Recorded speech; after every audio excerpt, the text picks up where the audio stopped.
Well, thank you for joining us for today's webinar, which is on collaborating with the NHS.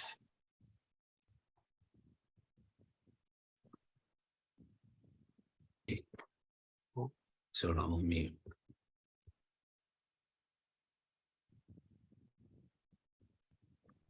Some general housekeeping. Can you mute your microphones and switch off your cameras? We know that helps with the bandwidth. This is also to help with any background noise and also to help with the connection as well. Please submit any questions that you have via the chat function. My colleague Alex will be overseeing the chat, so please, any questions that you've got, we're really encouraging a chat today. Just ask any questions that you might have and that you want to pose to Ian as well. The presentation is being recorded and we will be sharing this with all participants after the event so that you can share that with colleagues. Regarding the session aims, so today's session is for you to gain a valuable insight and practical tips on how the NHS Trust is using T-levels to foster recruitment and also to build their future workforce, to learn practical strategies and techniques for attracting and collaborating with employers in similar fields, and also to explore different models and industry placement sequencing to make informed decisions when establishing partnerships and designing T-level industry placements. We're very much aware from speaking to providers and colleagues that there's some great stuff happening with the NHS, but also there's some challenges as well. So we're hoping that today's webinar would help answer any questions that you might have. Some welcome and introductions. Those of you that may not know me, my name's Jason B, and I'm one of the relationship managers. My colleague Alex, he's also on the call as well, overseeing all the background.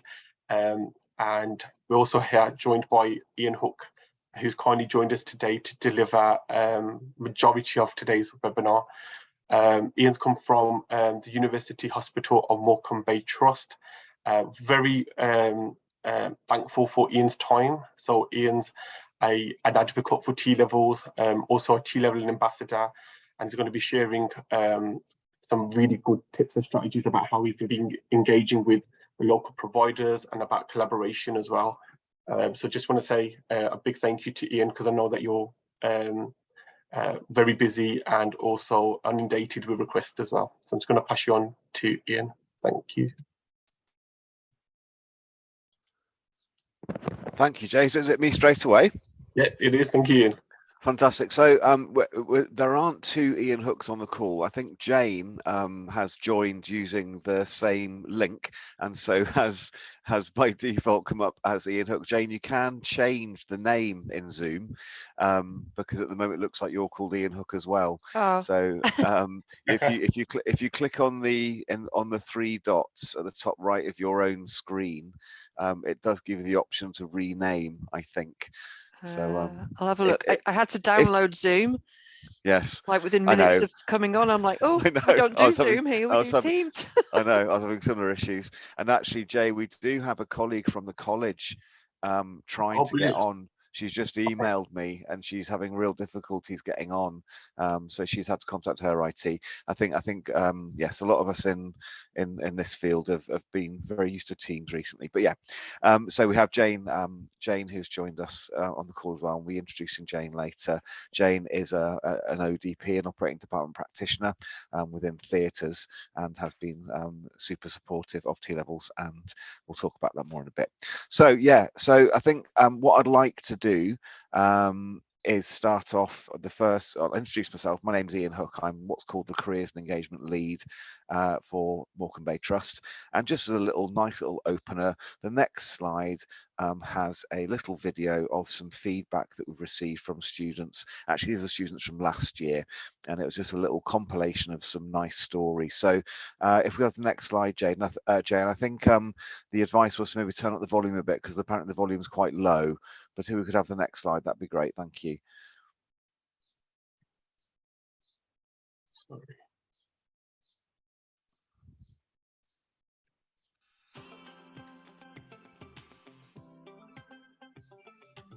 Honestly, amazing. I'm loving every second of it. It's really good. learn a lot on the wards, especially person-centered care. Yeah, and like they've been really helpful, like showing us what to do and like, yeah, so it has been good support. Yeah, it has been. Yeah, definitely. Okay, so a positive experience so far? Yes, Yeah. definitely. It's been great. Yeah, Everyone has showed us and taught us properly. Yeah, there's been like no criticism. Yeah. Just like the guidance. We got positive feedback basically, and we learned from it, so it's been really great. So all good so far? Yes. Yeah, we've been buddied up with someone each day, showing different aspects, and as well as that, everyone has like a different take on what to show, which is really important and enjoyable because I've had more of a rounded experience. So very brief, and we've got probably about 2 hours worth of videos from T-level students over the last 18 months or so. That was one I put together a few weeks ago, just to share with some other colleagues, and just sort of, you can tell that was a while ago because of all the mask wearing, which is no longer required on our site. So it was not long after COVID restrictions were lifted. I'm just the next slide is just to illustrate the numbers that we have been hosting within Morecambe Bay Trust. And I want to emphasize that it's not just health T-level students. So academic year 21-22, we hosted 19 T-level students from 2 different colleges. And that was, really quite a small cohort. And they all did at least 3 weeks of placement during 21-22. Then for 22-23, because of what happened with the health T-levels and the difficulties around the examinations, one of our colleges decided not to do a first year cohort. So that number 29 should have been more, but one of our colleges said, no, we're not going to do T-levels this year. They allowed their first years to continue into second year.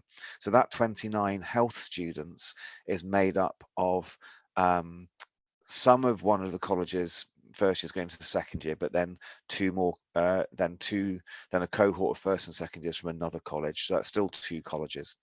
This academic year that's coming, we have we have projected cohort numbers, and we've actually got a 3rd college coming on board for health T-levels and potentially other ones as well.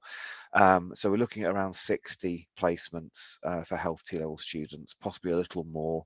And then you can see also that this academic year we've also had digital, engineering and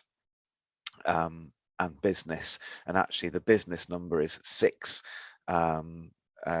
students, so it's a little bit more, and we're looking at those cohorts of digital business and engineering to kind of double if not treble, because other colleges are coming on board as well. So we're looking at around 100 placements this year. So it's been steady, but steady but quite large growth as well in terms of our placements and what we're offering.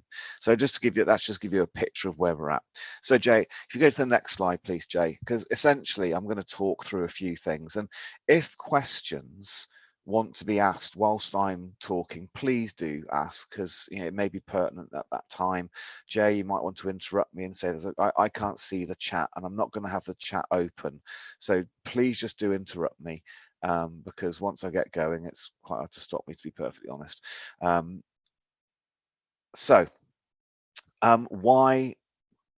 Why does our trust support T-levels? In essence, my boss is a chap called Ray Olive, and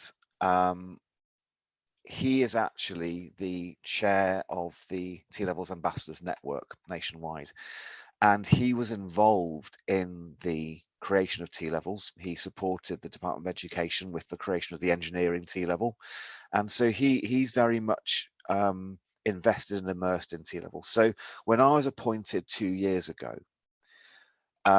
as careers lead, one of the objectives that he had already kind of embedded into the trust and run by the board and had agreement from the board was that as a trust we would support 100 T-level placements in the coming years. So when I began 2 years ago, that was one of my remits. That's something that as careers lead you are going to need to organize.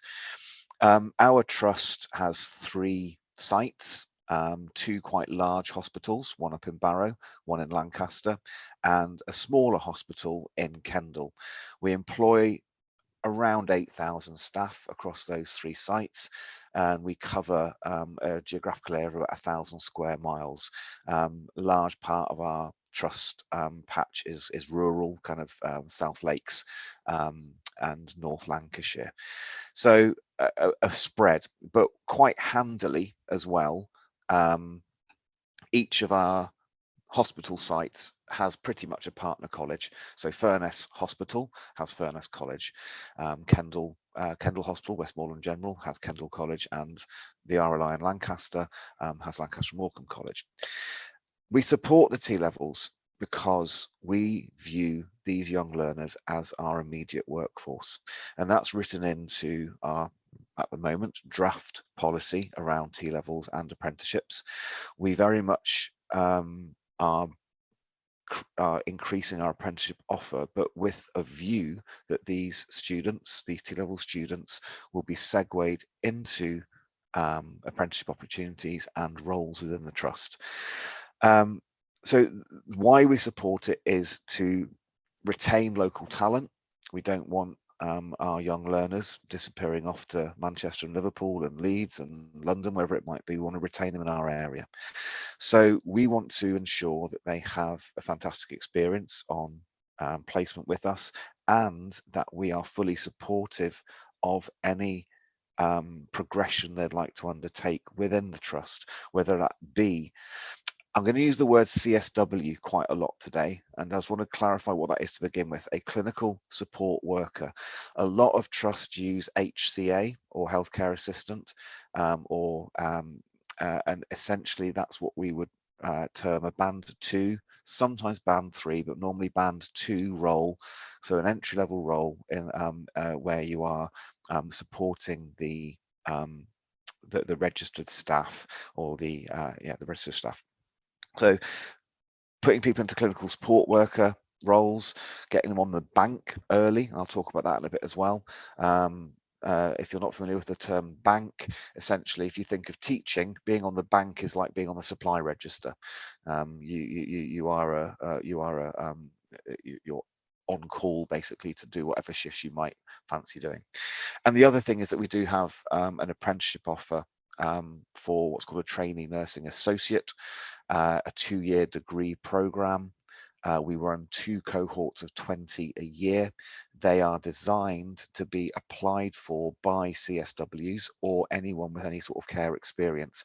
So the T-level students, after their 9 weeks of placement with us, are really in a very advantageous position to apply for that should they want to.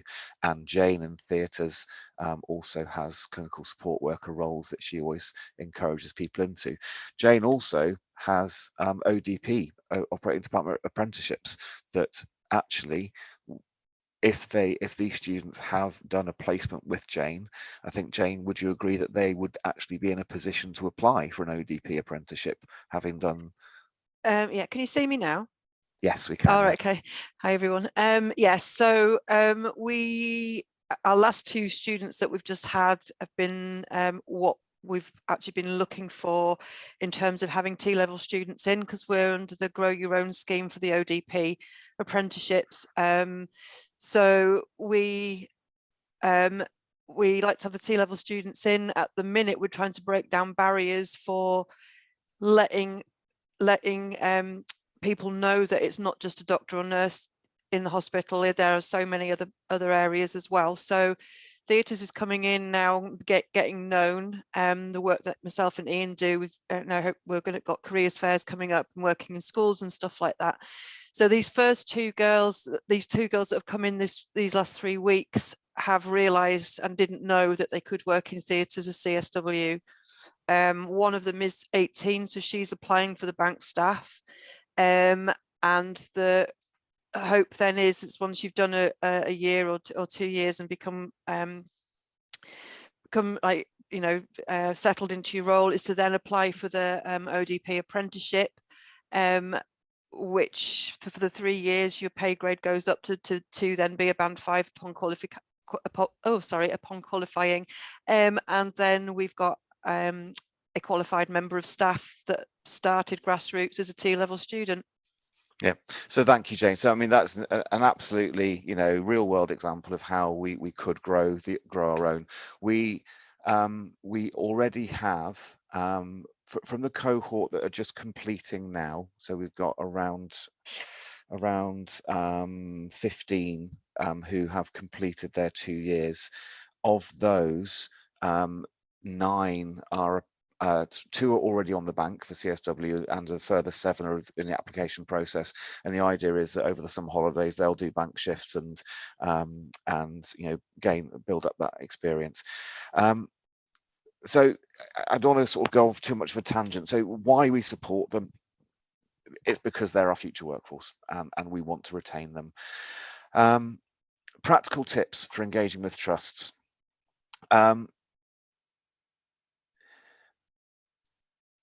I think the first thing is if you are approaching trusts asking for them to support health T-level students, and I think health is probably the biggest challenge.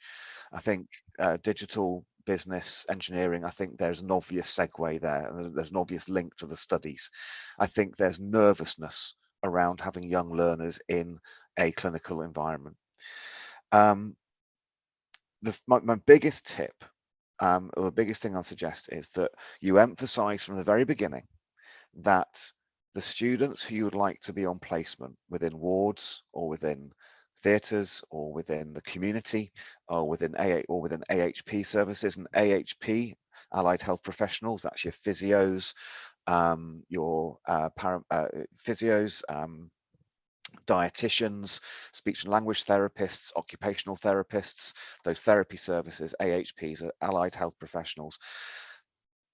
You say to the trust, you say to the careers and engagement person, you say to whoever it is you're linking in with, the expectation is absolutely not for these T-level students to be working alongside the registered nurses and the qualified physios and the qualified staff. The expectation is absolutely for these T-level students to be working alongside and shadow the CSWs, the support workers, because actually they'll probably see quite a bit more in that situation, and that will take away the trust's nervousness of losing an RN, a registered nurse, looking after a T-level student. It will take away that nervousness of a physio having to look after a student, because actually the students, if they're looked after by a CSW or a support worker, they will by default see what the nurses are up to. They'll by default see what the physios are up to. But the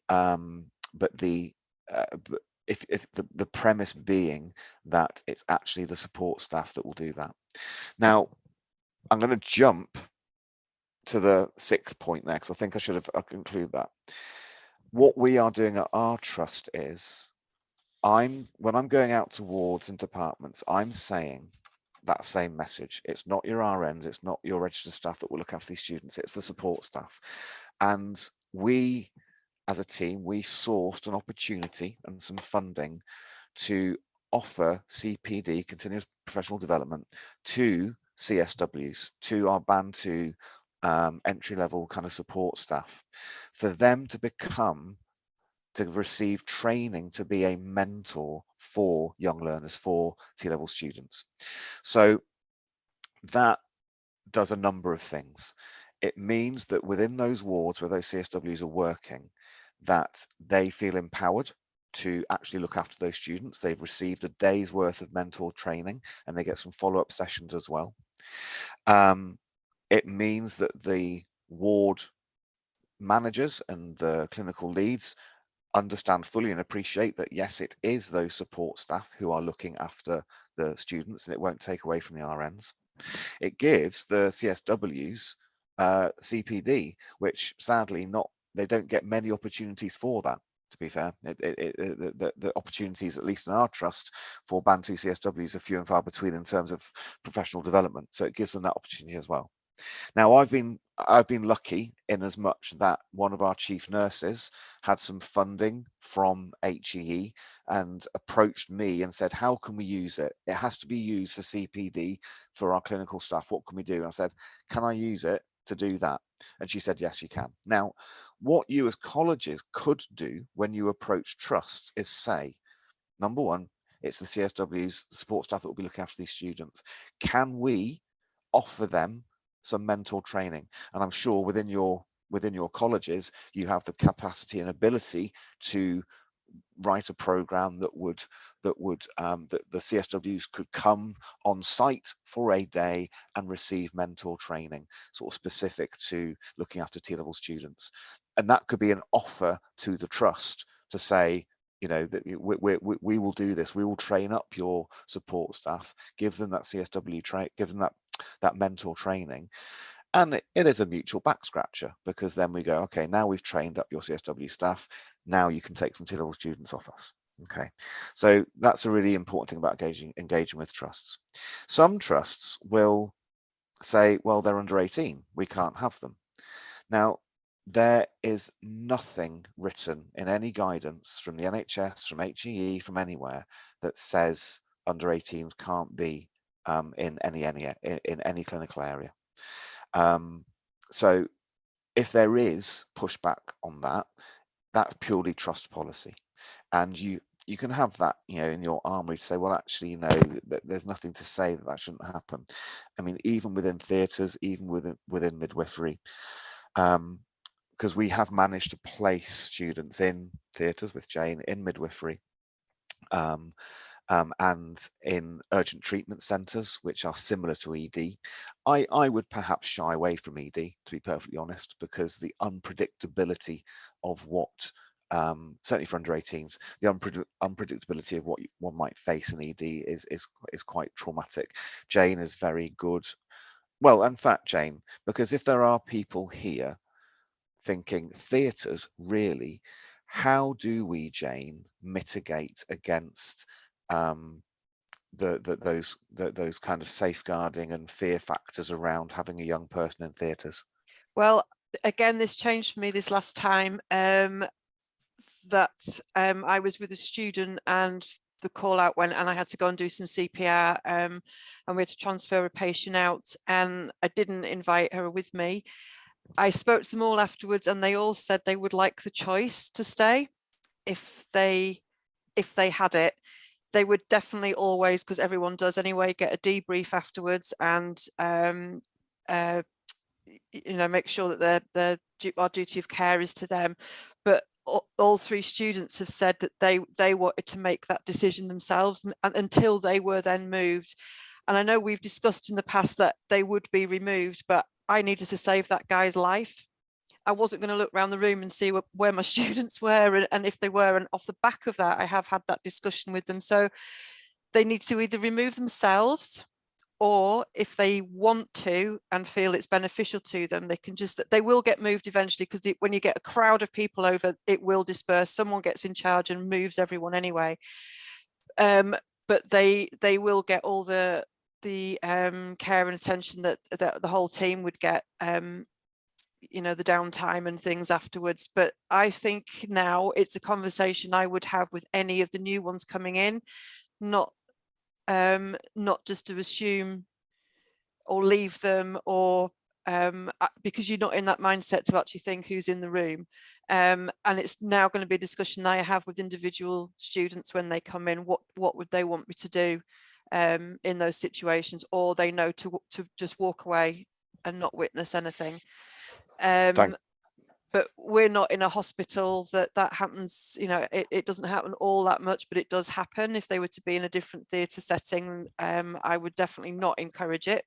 It would be that they would be in more elective theatres and things. This happened in recovery. So I have changed my perspective on it a bit, but only with engaging with the students and asking their opinions of it. Thank you, Jane. And I do know that when I spoke to one of the nurses who works within your theatres, that she was quite proactive at one with the placements last year when an operation was going a bit wrong, and so she removed the student from. I the think if you've got theatres. that time and you're sort of thinking, right, okay, but when you haven't got time, it's a different situation.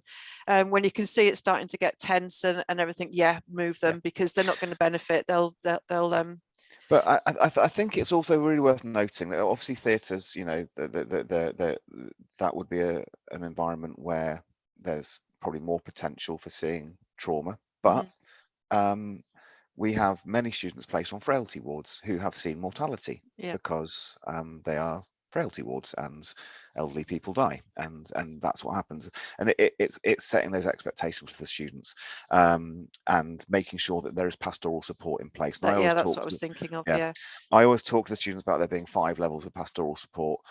Peer support with their buddies who they're on with, they can talk to ward managers and their mentors if they've got one assigned to them. That's another level.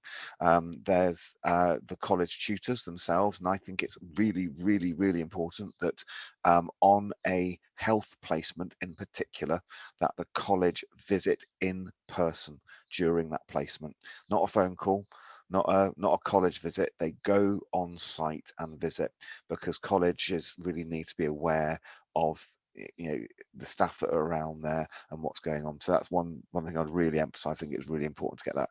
And there's that pastoral support there. There's pastoral support from my team and me, because I do a lot of engaging with the students prior to them coming in. They've always got my email address. They know that I am that independent link between the college and whoever is supporting the placement. I say to them, you can say whatever you want to me. I'm not on the side of the trust. I'm not on the side of the college. Whatever gripes or moans you've got about anything, I will take on board and I'll try and solve. But I'm not, I say to them when I visit them, I say, I don't want just, everything's wonderful. If it isn't wonderful, I need to know, and I will honestly feed back to the ward managers or the college, whatever it might be. And then the 5th level of support, which is really important actually, because we give our T-level students a trust email address, because we put them through all the mandatory training, our TMS system, our training management system, the mandatory training, they undertake the exact same online learning that any new member of staff would undertake. They are in essence members of staff when they're on placement with us, and due to that they have access to our occupational health service. Now, not all trusts have an in-house Occy Health. Some trusts may outsource their Occy Health, and it's up to the trust whether or not the students would have access to that. But that is, if you like, the ultimate level of pastoral support, because any trust member of staff can access physical and mental health well-being support through Occy Health, and that's really important. Sorry, I'm kind of going off a tangent a bit as well here, but so I'm trying to stick to the script here a bit, Jay. So forgive me if I'm going off a bit. I think most of it's quite valuable. So the college liaison and collaboration, that's immensely important, and I'm really proud of the relationships I've built with the college staff. And actually, it's not the tutors. It's not the course tutors who I have built up those relationships with in the main. It's mainly what they would sort of call their kind of college liaison staff. Sometimes it's the tutors, but more often than not, it's kind of the staff within the college that will do that liaison work with the students. And I don't know if Steph has managed to make it on the call. Steph from Kendall College. She was. I'm here. Oh, you are here, Steph. Wonderful. Yeah. Hi. Do you want to put your camera on for the minute, just for this bit? Oh, Would you it mind? should be on already.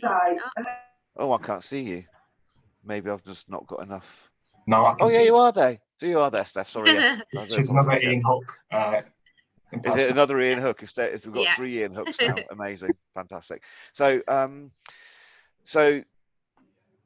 when we first started working with the colleges, I kind of said, look, what I in the very initial stages, I wanted weekly one-to-ones or weekly get-togethers with them, and I wanted to ensure that a Teams meeting, that's fine, scheduled for half an hour. This is when we're building up placements and building up, kind of all the ins and outs, what we had to do, and I wanted that half an hour each week. And I think once a month we met as a group, because I worked with 2 colleges, and to share experiences and that, we met like that. So that was embedded from the very start. And that buy-in from the colleges just meant, you know, it may have been that one of our half-an-hour meetings was literally 5 minutes or even 1 minute. Anything this week we need to raise? No. Nice to see you. What you're doing at the weekend? And I think, you know, what I'd like to say, you know, Steph, I've worked with for about 6 months now, Steph, I think it is.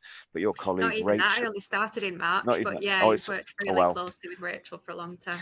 Yeah, so Steph's colleague Rachel, I've worked with for sort of well over a year now, and I think, and I've got colleagues at Lancaster and Morecambe College who I work with very closely as well, and at Furness College as well. And without that really strong professional working relationship, it just doesn't work, because I think we look out for each other as well in terms of, you know, Steph and Rachel are aware of how busy I am, but I'm also aware of how busy they are. You know, I know that they're I know that it's not just, you know, UHMBT T levels is what they look after. They've got loads of other stuff. So that college liaison and collaboration is really important. And every now and then, without wanting to, every now and then, maybe every 2 or 3 months, I'll organise a meeting with Steph and Rachel's seniors. So Gail at Kendal College and Sue at Furness, and these are kind of people who are, I don't know what Gail's title is, Steph, but I mean, she's quite senior, and it's to have that kind of, it's to have that almost executive level oversight of those courses. And it's really important that there's buy-in from those sort of exec level people within the providers as well.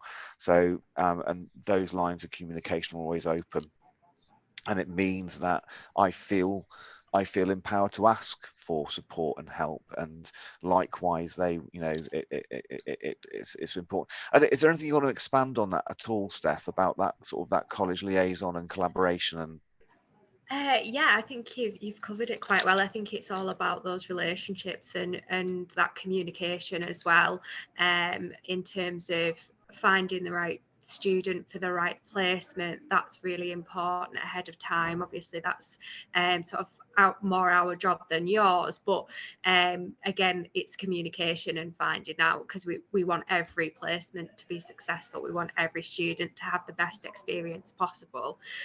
So it's about working together, and it's so key that you have buy-in from all the parties, and just making sure that those students have the best opportunities available to them, but also that the employers and providers are getting the best from our students as well. So yeah, it's completely cyclical. thanks, Steph. And sort of on that a little bit as well, jumping a little bit back to this engaging with trusts. When I first went out to clinical colleagues asking for support with health level placements, there was huge reticence, because it was just post-COVID, and we hadn't up to that point, because everything's shut down COVID in terms of not allowing any, if they weren't an undergrad student who we were obliged to place through HEE, no one was getting on our site. No work experience, no clinical attachments, no industry-based placements for colleges, nothing. So when I first went out to clinical staff and said, right, I need to place these students this academic year, and basically it was spring of 22. Gosh, it seems like it's longer ago than that somehow. Or was it spring? No, it must have been spring 21. Anyway, and there were 1 or 2 colleagues on board with the idea, like Jane. And you need a Jane. You need a Nikki Potts in maternity.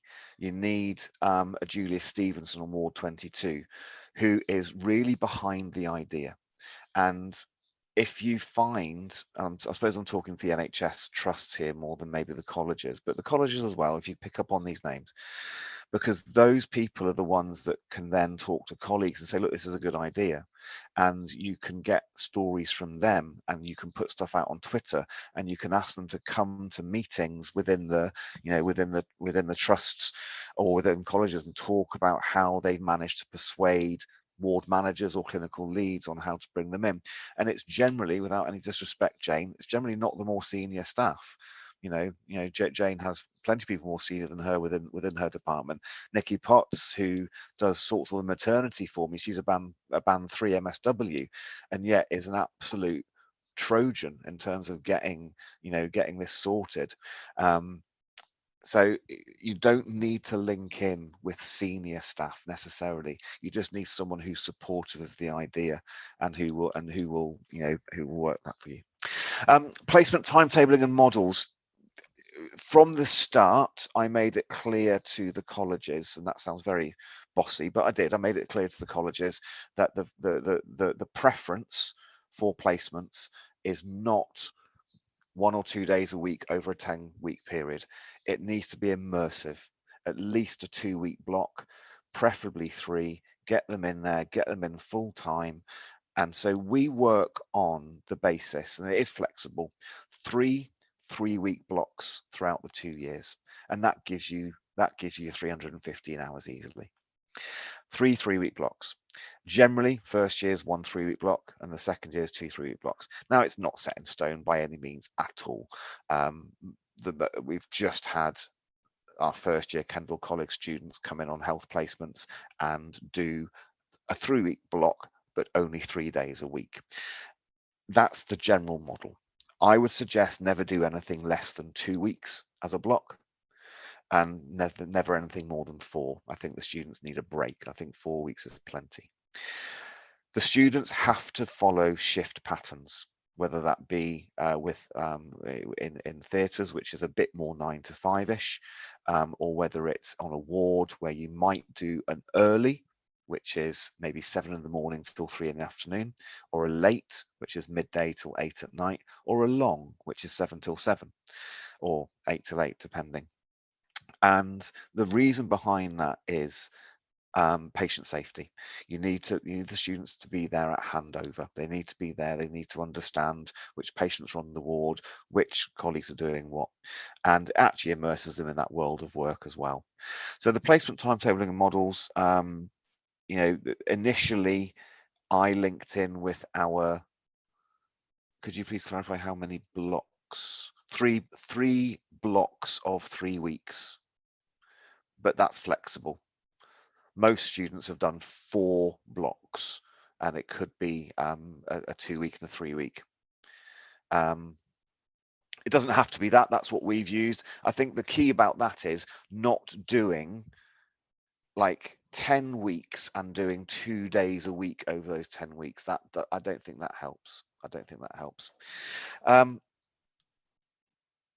For health, that's worked. We've kind of followed that same pattern for the other ones as well. For digital and engineering, we've suggested to the colleges 3 blocks of 3. It's what our colleagues want to do, because it means that they know that they've got that person in for a good stretch of time, and they can actually formulate a bit of a plan for them to work towards. Our business students have just completed a 2-week block.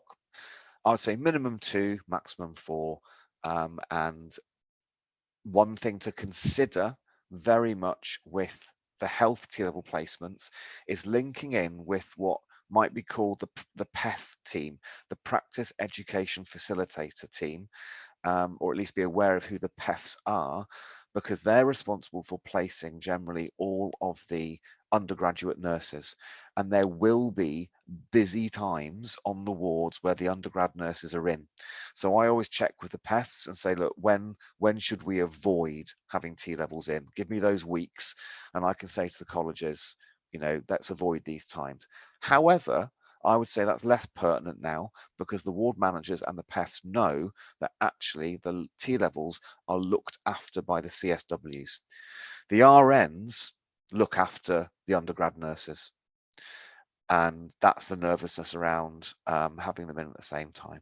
So it shouldn't be too much of an issue, but it's always worth having that little check about, where are the stress points. Also, winter pressures. December and January are probably not the best times to send in T-level students because of winter pressures and staff shortages. Some people think, well, actually they're an extra pair of hands, but depending on how experienced they are, if they're first years, probably not. If they're second years in their last ever placement, they might actually be helpful, but you got to kind of weigh that up. Midpoint, endpoint assessments. Steph, I think you might be better placed to talk about that. I do know that with the health students, that the course tutors go in and visit the students. They have a chat with the ward managers or the clinical leads. They get that feedback. I know that Jane gives feedback to the course tutors.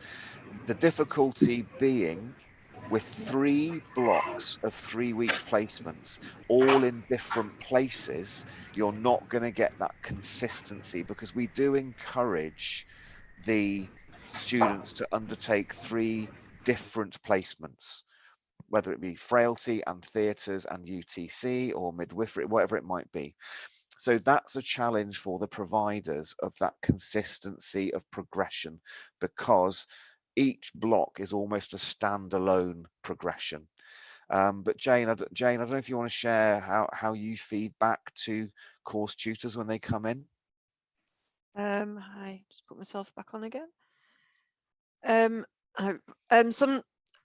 try and meet them when we can. I know last year's one, I made a purpose of meeting her, just because we were having a student that didn't really like theatres. And I think it's really important, and I do when I go into the colleges as well, and I say to the students, it's fine to say you don't like your placement, don't struggle, and don't make it like an horrific thing that you don't want to wake up in the morning and go. So I do speak to the colleges about that and say how they're getting on and the progress that they're getting. And they often, if they've spoken to the students first, will feed back to me as well. We never all meet in one group. That's what's virtually impossible anyway. But even if it was, people don't have a chance to sort of say what they want to say. So I think it's really positive, and it just gives a good outlook on it. And they're here for a long time. You think of their ages, they're in full-time work, and it's quite stressful environments wherever they're going. That they're going to come across things that they don't expect to see or smell or anything like that. And so I think to have that input by the colleges is really good. And because I've met the tutors as well, the liaison between Ian and the tutors is such a nice, easy thing to do. And we just all keep in touch all the time and pass on. So I've had some really positive feedback from this time. And I think with Ian, I took some photographs of one of our students who actually scrubbed up. The surgeon asked her to scrub up, and so she could look over his shoulder basically at hand surgery happening, and that's like a massive thing. So the liaison with the colleges and stuff was totally ongoing through all of that, and it is good. They're not just with us and that's it, but we know that we've got a point of contact if we've got concerns, but we equally use it as a positive thing as well. Thanks, Jane. And Steph, I know you've just been round all the business students, haven't you? I have, yeah. To do that very thing. So can you just give your take on how? And I don't know whether you can share how the health ones went, whether you're party to that, or can you? Anyway, share. Sorry, Steph, go on. Yeah, I'm not too sure about the health ones because that's Rachel's remit, but yeah, so that's okay. So yeah, we've got 6 students across Lancaster and Kendal and Furness General, actually, in Barrow at the moment. So I've been out visiting those. Business students, aren't they? Yes, business students, yeah. So they're in medical secretaries, they're in procurement and finance. So I've been out to see them and kind of go through the paperwork with the student and obviously their supervisor, just to check in see how they're getting on, if there are any issues, and if there's anything that needs remedying. Thankfully, they've all done brilliantly, and their supervisors are all really happy with them. And I think they've all had some really successful placements. So yeah, it's just about reaching out and making sure that the students are happy and the supervisors are happy as well, and consistently building those relationships. And again, really ensuring that communication, and then obviously that the paperwork's done so that they can eventually pass their T levels is really important. Thanks, Steph. And I think what I would say, going back to that practical tips for engaging with trusts, really, if you're a provider, really emphasize in those initial conversations that the paperwork that colleagues within the trust will need to do is minimal. And it's really, really minimal. And I think that takes a weight off their shoulders, and they get a sigh of relief when they understand that they're not going to have to read through a 20-page workbook. Because if you present them with a 20-page workbook, they've got to read through and tick off competencies, they're not going to engage. They're just not. And so it's incumbent on the colleges to make the paperwork element as light as feasibly possible. Yeah, and we obviously know there's quite a lot of pressure around time as well when it does come to those meetings, so we've got to be super flexible in terms of when we can meet them, and you know, make them as useful but also as concise as possible when there are such time pressures. I think there's just been a question as well about how we arrange the business students in terms of their work placement. So it is blocks.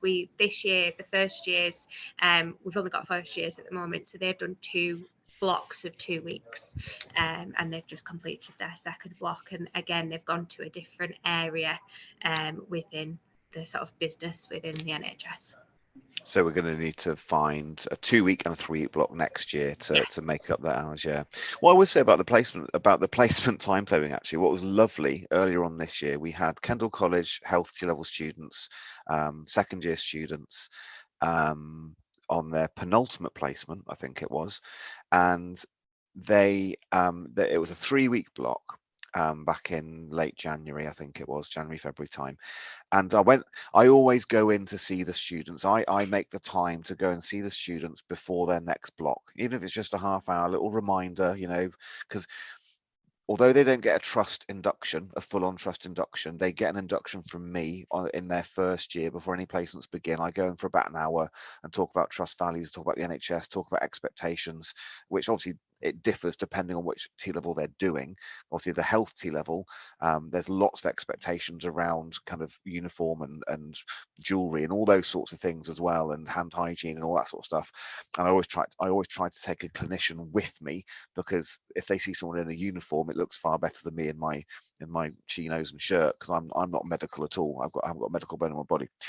Anyway, when I went to see these health students before their January block, they asked, can we extend it to 4 weeks? And I was like, okay, let's just take a step back. It's a 3-week block. And bear in mind, the placements are about to start in a week's time. I said, if I go to ward managers now and say they'd like 4 weeks, they're going to go, what? We've agreed 3. What are you talking about? Blah, blah. And I said to the students, if you don't like the placement and you've then committed to 4 weeks, then you're going to have to stick with that. So I said to the students, during that second week of your 3-week block, if you're really enjoying it, approach the ward manager and say, can I please stay an additional week after the 3rd week? And that was 11 students. One of them didn't, because she was going to Poland after that 3-week block, but all the other 10 asked for that extension to 4 weeks, and all the ward managers and support staff said, yes, we can extend it to that 4 weeks. Now that was just that for me was lovely, because it exemplified how much the students were enjoying it. It exemplified how much the staff valued having the students in there, and what it actually enabled was, I think 2 of those students then didn't have to do a block. Most recently, they got their placement hours in, they'd done it, and so that was really good. So there is flexibility around those placement hours. I've already touched on the support staff training and the college offer. Types of roles, engineering students. So the engineering students are with our estates and facilities.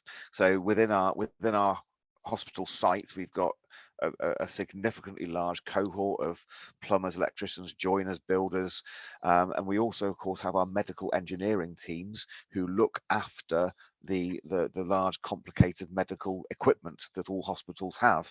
We've got our engineering with the estates and facilities and with the medical engineering team, in short.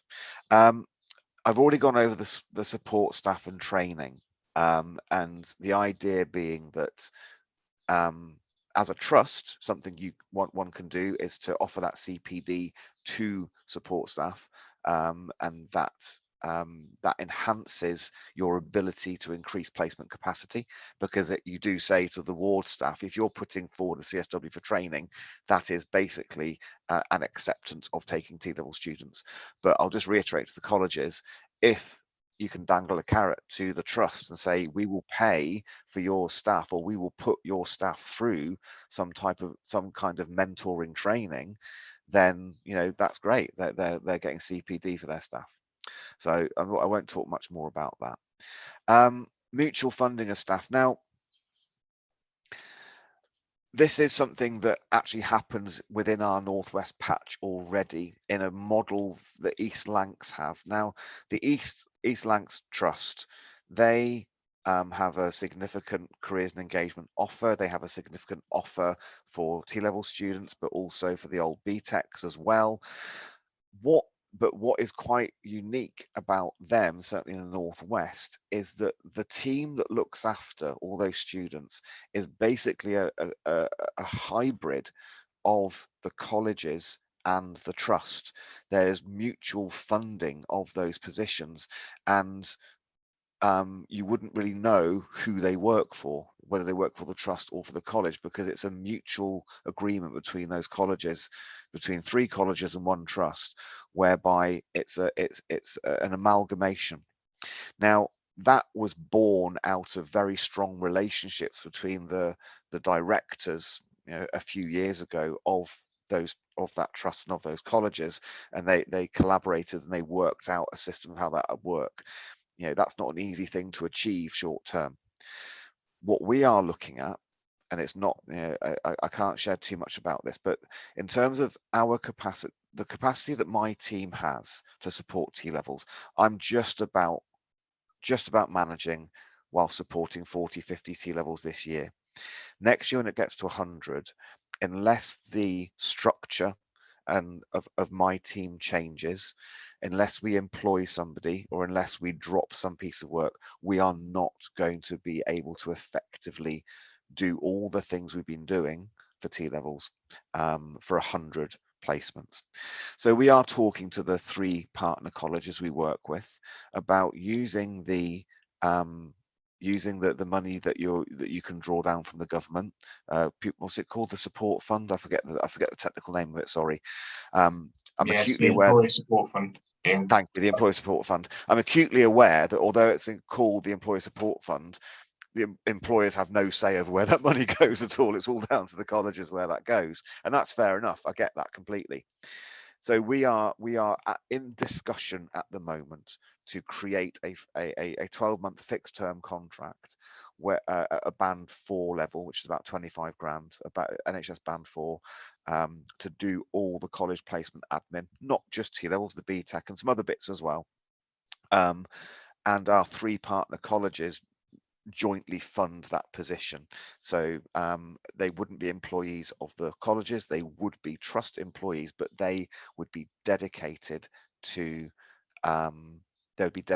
supporting the T-level offer. And it means if we had a dedicated member of staff doing that, we'd be in that expansion would be far more manageable.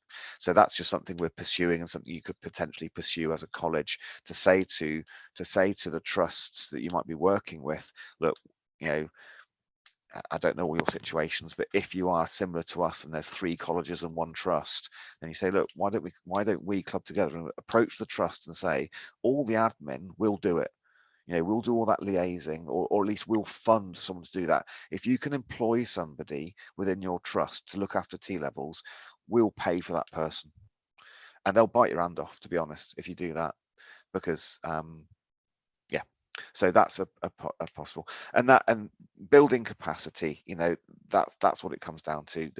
The capacity to support health T-level students, and well, the capacity to support any students is finite. You know, we can't create new wards and build new hospitals just to support T-level students. So there will be a tipping point where it's like, no, this is it. You know, this is all we can do. But for context, I said that our capacity was for 90 students. That's 3 colleges having cohorts of 15 in each year. Who funds the band for to support T-level students? Well, that's what we're proposing, that the 3 colleges we work with give us 8-ish grand each out of that employee support fund to fund that student, to fund that post. I'm not saying it's happening, it's what we're talking about, and it might not happen, but it's something that is something you can discuss. Yeah, I was just going to say, that's been talked about a lot with a lot of providers who have one NHS and let's say 3 or 4 different providers looking to get into that same NHS trust.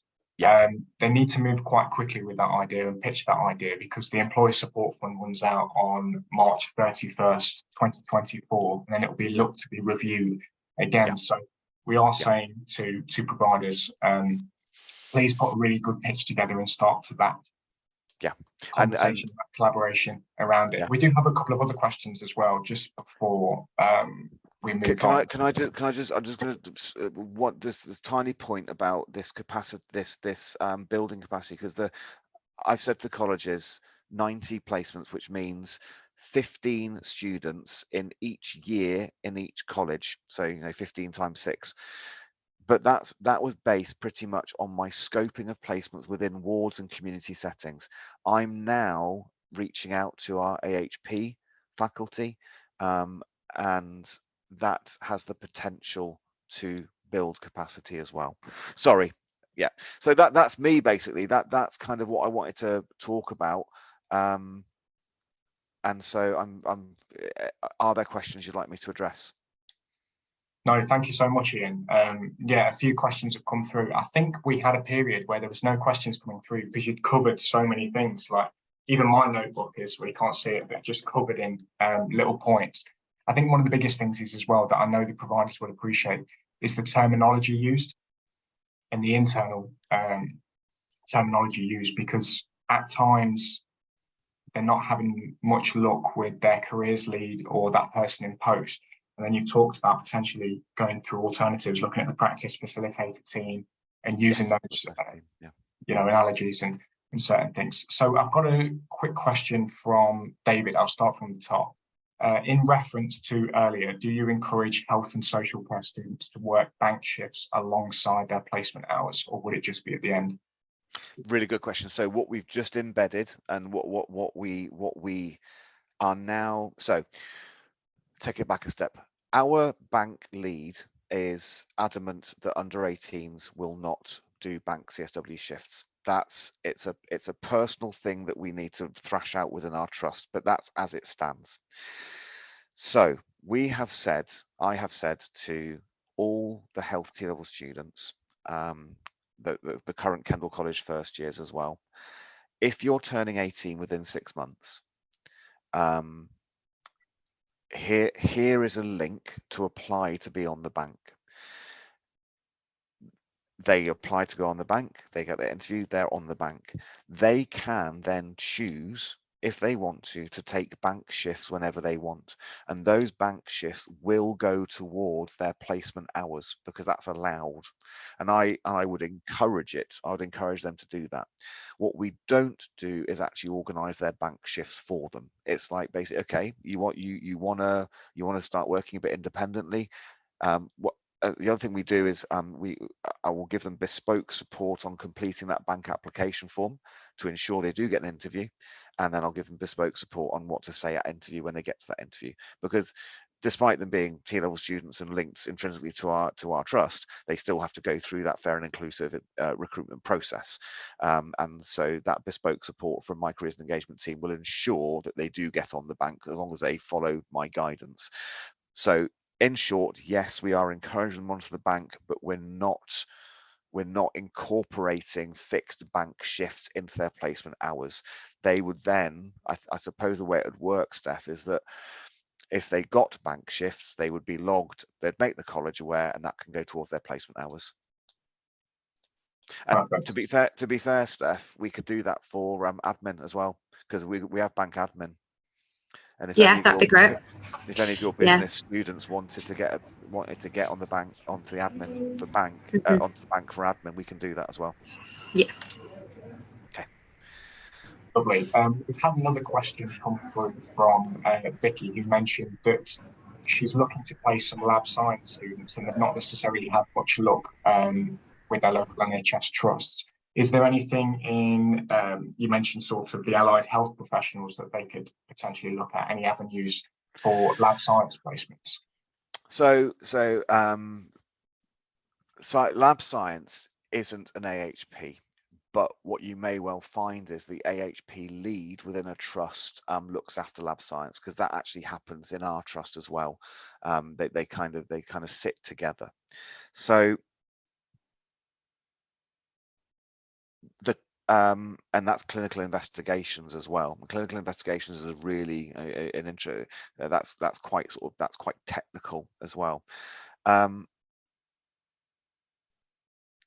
So this is more about the science T-level, isn't it? I'm trying to think. I mean, yeah, if there's not necessarily a scope, because I know that some providers have really thought outside the box and have gone down food science particular routes. I know I was on a call with a provider the other day who had placed a number of students within a paint manufacturers, and the science that's gone behind that. And it's kind of looking away from a science background, I suppose. Yeah, and actually things like physiotherapy and radiography, which fall into the AHP faculty. So every trust will have an AHP faculty lead, almost certainly, or at least someone who works. They will. And if you have difficulty finding who that is within a particular trust, you can come to me, and I have ways of finding these sort of things out, which you may not be able to in your locality, because AHP faculty really struggle to recruit because people don't know what AHPs are.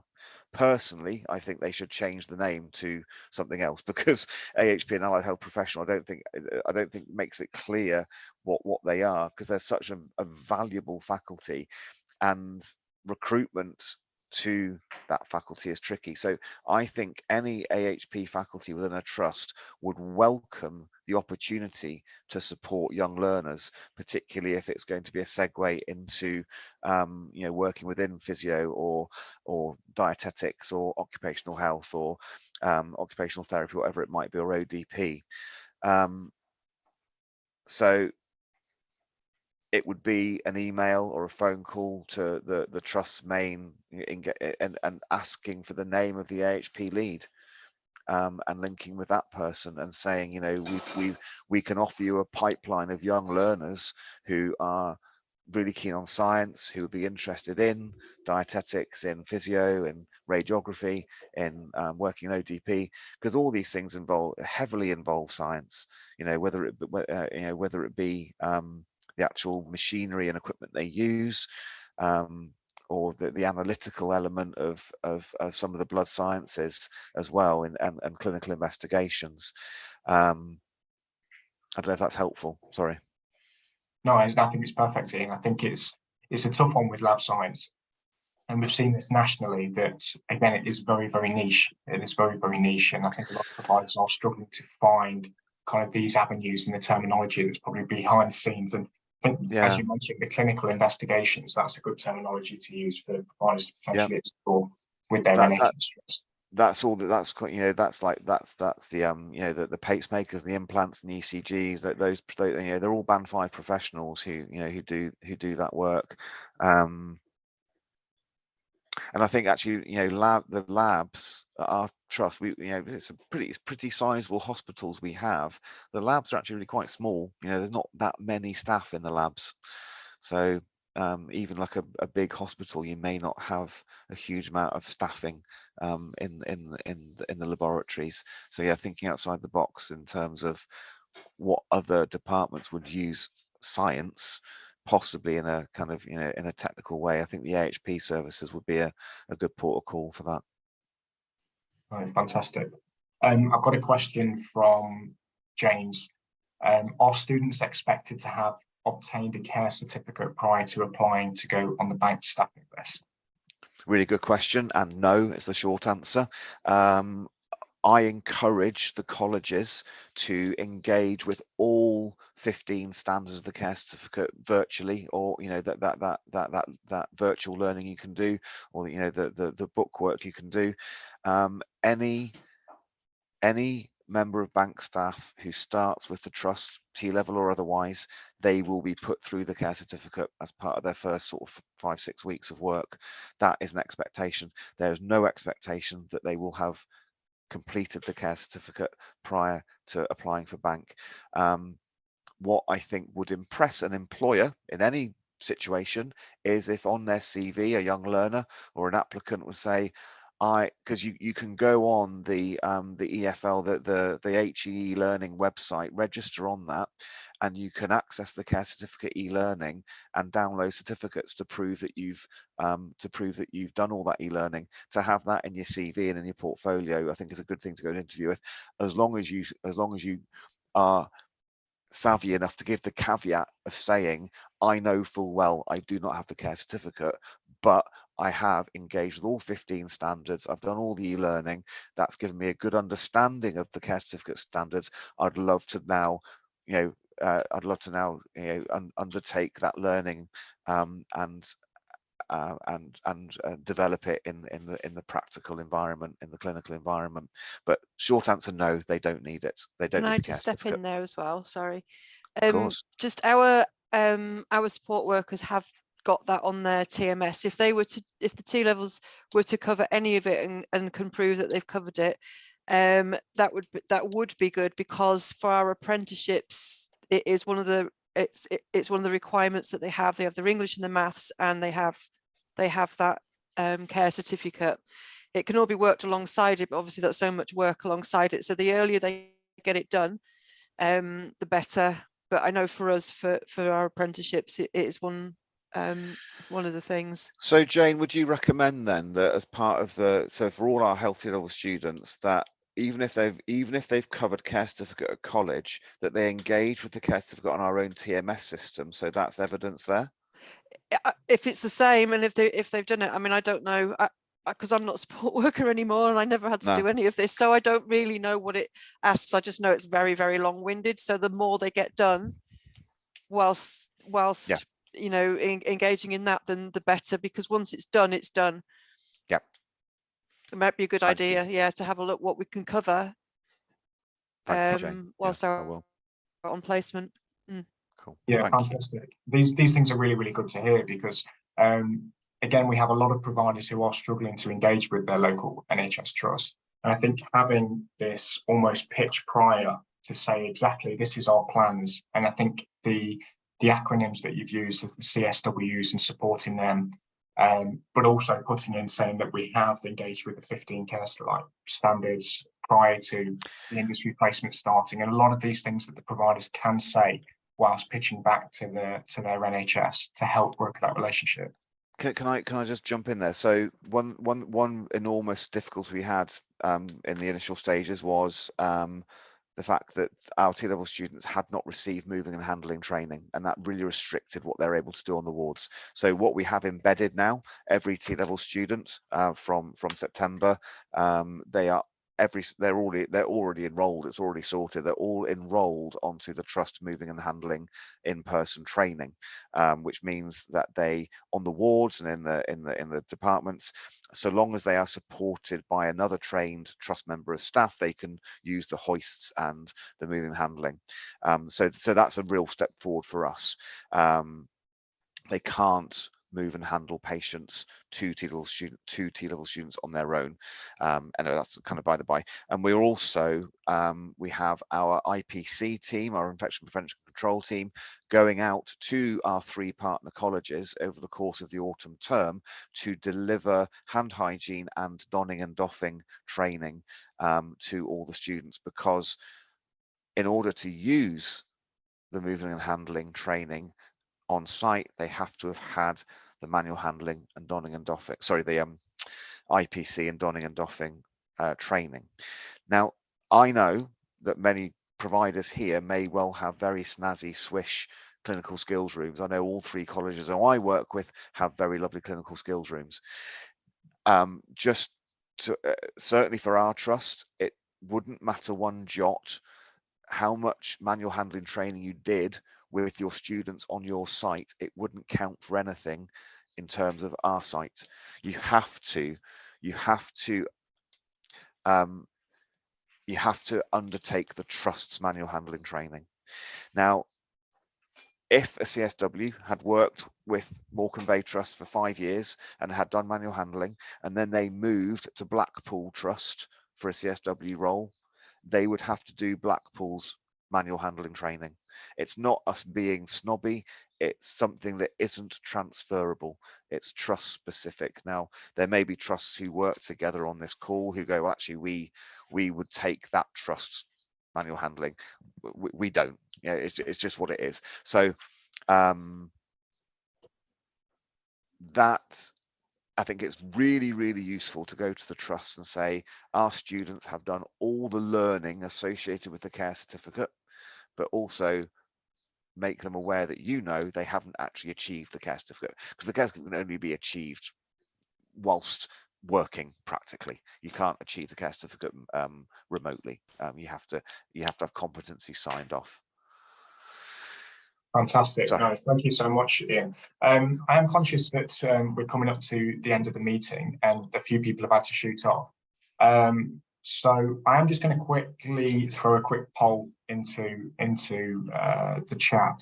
If everybody could kindly sort of answer this poll as well, just to give us their thoughts, if it's been useful, if it's been beneficial for you today, that'd be really, really helpful. But from our perspective, thank you so much, Jane, Steph, and Ian as well, because for me, some of the terminology that you've used today has been really, really helpful to understand the internal practices of how things go on and how you've sequenced your industry placement in blocks. I know that's a big sort of question that we get back from a lot of providers. So yeah, there's been some fantastic insight today. Thank you for having me. Thank you. And I've just put the poll up now. If can everybody see that poll? Yeah. Fantastic.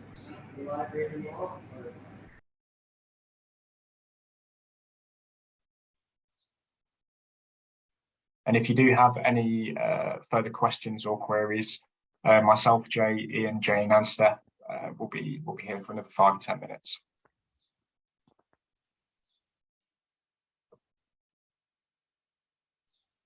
Are there any more questions in the chat?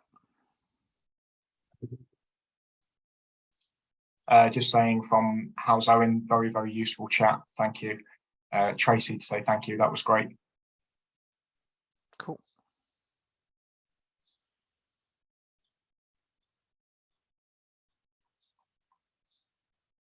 Everyone good. Thank you.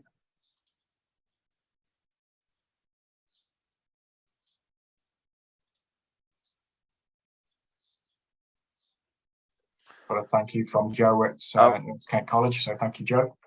Jay and Alex, feel free to share my email address, by the way, with anyone who's been on this. I'm more than happy to field emails and if people want to get in touch. Yes, definitely. Thank you so much. And again, this is recorded for everybody who has stayed on as well. So we'll share this onto our industry placement Padlet for you to access at any time. Thanks, Kim.